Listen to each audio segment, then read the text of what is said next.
Sure, I bet a lot of you lucky ladies out there have been wanting to try to be part of a dating show. Well, last year we got a film about a gal who thinks she's joining a dating show in Paris, France, only to land in Paris, Texas, and has an exit plan. But, however, sparks fly with the cowboy bachelor himself. But did I actually enjoy this film after I watched it twice?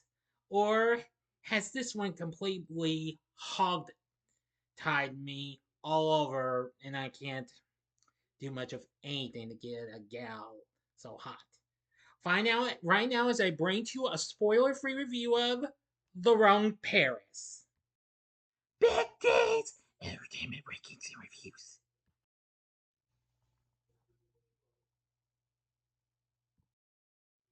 So, greetings, my fellow YouTubers, and welcome to Big D's Entertainment Rankings and Reviews. I'm the Big D, and this time around, I bring to you a spoiler free review of the 2025 rom com flick, The Wrong Paris. Produced by Netflix, along with MPCA and Brad Crevoy Productions. Directed by Janine Damian, starring Miranda Cosgrove and Pierson Fode, with supporting cast that includes Madison Pettis, Francis Fisher, and Yvonne Orji. This film was released last September on September 12th, 2025. And let me tell you something. I actually think this film was pretty funny than what I could have imagined.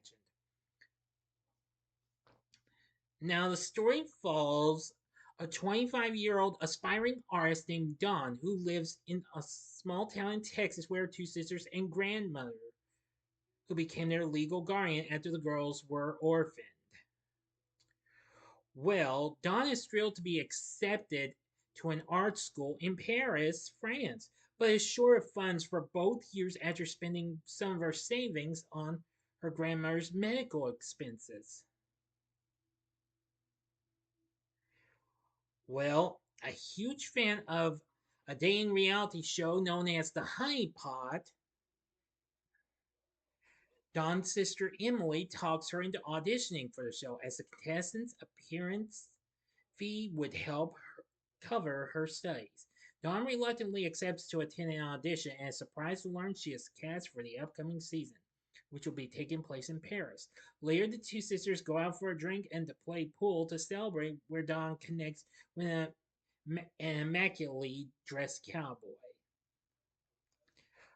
Well, when Dawn embarks on the plane with the other contestants, they are dismayed to find out the season's twist once they land. The location is set on a ranch in Paris, Texas, a town not too far away from Dawn's home. Arriving at the Silver Spur Ranch, they are told they will meet the bachelor, Trey McAllen III, the next day. Dawn runs into him in a barn where he's revealed to be the cowboy she met with her sister.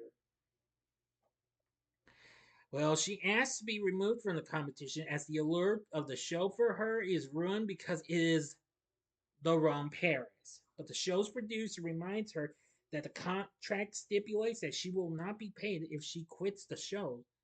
So she feels confident she can get rejected on purpose and what have you, but, well, she tries but blows it and what have you, and still stays on board. So that's all the story I'll give to you. I'm not going to give you any more of this story, so you must see the movie.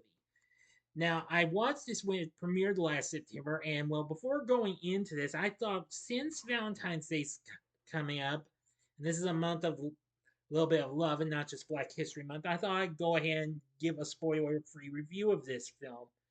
I recently watched it again last night on Netflix, and again, it's still pretty good like before. I have to say, this film's absolutely crazy, and probably one of the most funniest Netflix rom coms I've seen since the previous two movies Lindsay Lohan had done. Reviews for the film are decent enough. The film sits at 67% on Rotten Tomatoes. While critics are mixed on this, as Adrian Horton of The Guardian described the film as technically flawed and emotionally uninvolving, faulting it for poor editing, awkward camera work, and lack of chemistry between leads, labeling it regressive and romantic ideals rather than endearing. Sure, it has its flaws, But I feel like it, and it may have a few issues with some of those other things, but nonetheless, I thought it was pretty good.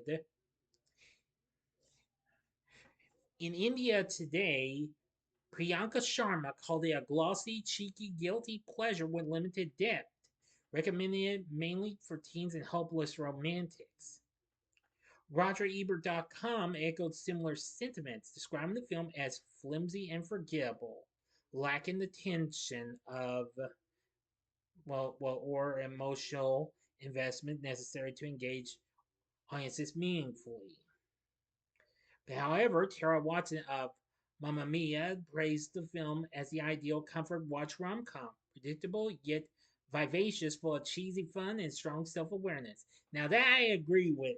I can handle cheesy fun, and yeah, this has a lot of strong self awareness. And well, Watson also said it embraces its own silliness and delivers pure escapist joy.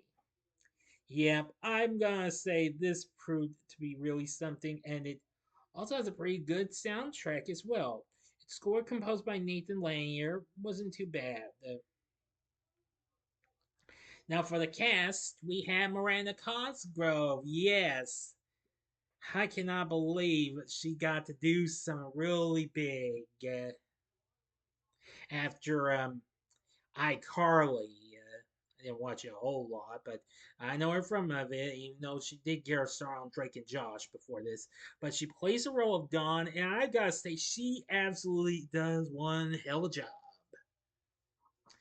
Now, Trey McAllen, or Trey McAllen III, is played by Pierson Fode, who also played um, Brooks on Disney Channel's hit Jessie.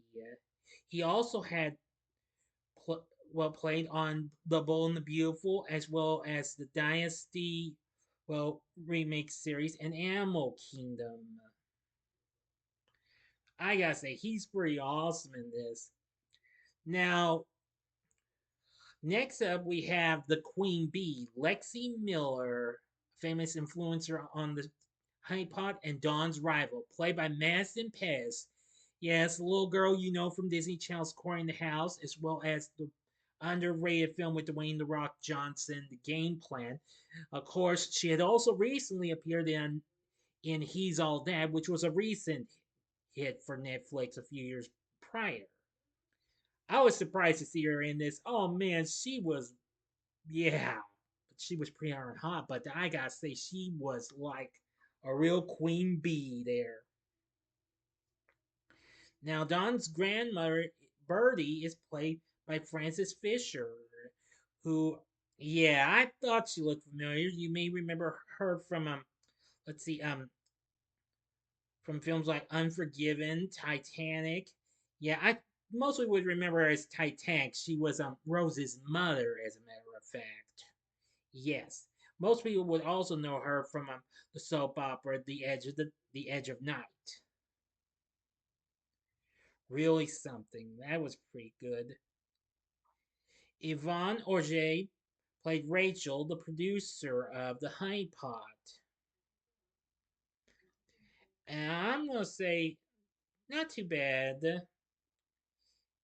She had also recently appeared in films like Night School and the Vacation Friends films, as well as The Blackening. So I've got to say, I give her credit.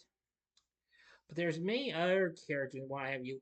Madeline Arthur plays Cindy, which is short for Cinderella. Yeah, there's a girl named who calls herself Cinderella, but they dub her Cindy for short. Oh my gosh, that was really something.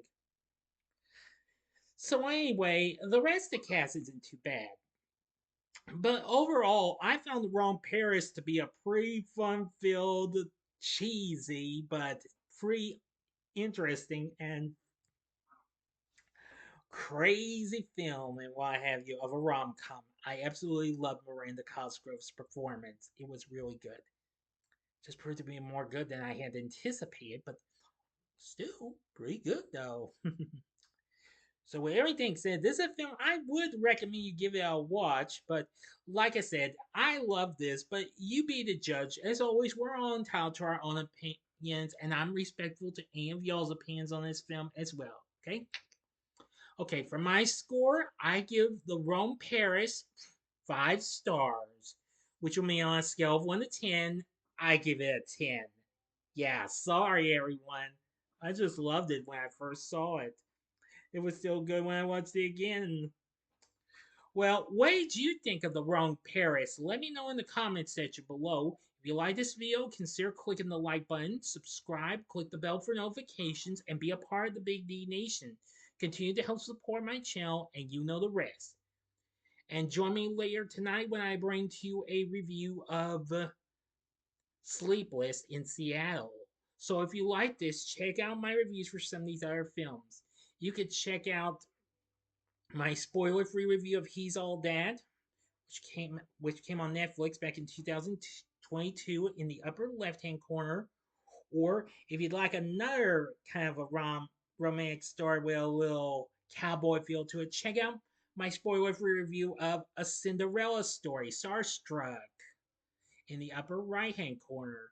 Or if you'd like a little more Miranda Cosgrove, check out her as in her more younger form, as you will see in my review of one of my favorite Jack Black films.